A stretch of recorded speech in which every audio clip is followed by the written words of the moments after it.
Des incendies terrestres, mais également sous-marins. On va voir à quoi cela correspond avec vous, Audrey Racine. Bonjour à vous. Bonjour. Vous animez donc la chronique environnement, c'est élémentaire. Alors, je le disais en titre, jeudi dernier, la Méditerranée a battu un record de chaleur. On emploie souvent donc l'image d'incendies sous-marins. Est-ce que vous pouvez nous expliquer ce qui se passe sous la surface de l'eau ? Alors pour bien comprendre, on va regarder ensemble les relevés de température de jeudi dernier, cette journée record. Pour bien comprendre, donc là vous voyez que la température de surface atteint jusqu'à 31 degrés au large de la Sicile ou au sud de la Turquie. Sur des températures de ce type, on a de la végétation sous-marine qui meurt en masse comme si elle était brûlée, bouillie sous l'eau.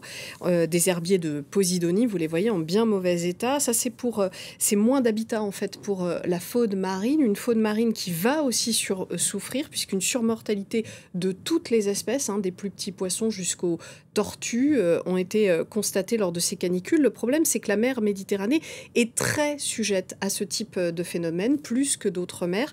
Le GIEC l'a décrit comme un hotspot du réchauffement climatique, comprendre une zone à risque, et elle est malheureusement aussi très précieuse en termes de biodiversité, comme nous l'explique Raphaël Seguin, doctorant en écologie marine à l'Université de Montpellier et pour l'ONG Bloom. Alors la Méditerranée, c'est deux hotspots. C'est un hotspot déjà de biodiversité marine, parce qu'elle abrite plus de 10% des espèces marines du globe entier. Donc c'est un environnement, on l'oublie souvent, extrêmement important pour la vie marine. Mais en plus, c'est un hotspot pour le réchauffement climatique, parce qu'elle se réchauffe 20% plus vite que les autres masses d'eau sur Terre. Et ça, c'est tout simplement lié au fait que c'est une mer qui est semi-fermée. Elle n'a que 2 ouvertures, dont une qui a été creusée par l'homme. Et donc, ça fait qu'en fait, la température à l'intérieur se réchauffe beaucoup plus vite que sur les autres masses d'eau du monde entier. Bon, vous l'avez compris, Nina, l'ouverture créée par l'homme, c'est bien sûr le canal de Suez. Alors, quelle est la gravité de l'épisode que traverse actuellement la Méditerranée ? Une extrême gravité. Je vous ai dit qu'on était en moyenne à 3-4 degrés au-dessus de la température normale des eaux de surface pour la saison. On est monté jusqu'à 6 degrés de trop au large de Nice jeudi dernier, comme vous pouvez le voir. La conséquence très directe, c'est que la ville de Nice n'a pas pu être rafraîchie la nuit tombée, comme cela se fait actuellement lors des échanges de chaleur entre la Terre et l'eau. Les océans et les mers, elles absorbent 90% de l'excès de chaleur de notre atmosphère. Et pour comprendre ce que ça veut dire que ce service rendu par le milieu marin, on réécoute Raphaël Seguin. En fait, sans l'océan, on aurait des températures déjà 30 degrés supérieures à ce qu'on observe aujourd'hui. Donc, heureusement que l'océan est là pour faire un effet tampon sur le réchauffement climatique et réguler la température mondiale. Mais l'énergie qu'il accumule est énorme. Si on convertit la chaleur en énergie, depuis les années 60, l'océan a absorbé l'équivalent de 3,6 milliards de bombes atomiques. Donc, c'est absolument gigantesque. Et pourtant, malgré toute cette énergie qu'ils ont accumulée, la température moyenne de l'océan a augmenté de 1 degré environ, même pas. Et pourtant, c'est gigantesque. Donc, il faut s'imaginer que l'eau demande vraiment beaucoup d'énergie, beaucoup de chaleur pour se réchauffer.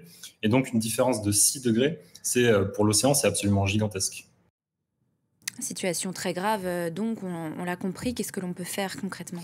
À court terme, pas grand-chose. On n'a pas de lance à incendie pour mettre fin à ces canicules marines. En fait, la seule chose efficace, c'est de lutter contre le réchauffement climatique. Tant qu'on accumulera de la chaleur dans l'atmosphère, eh bien, les océans continueront à en capter la majeure partie.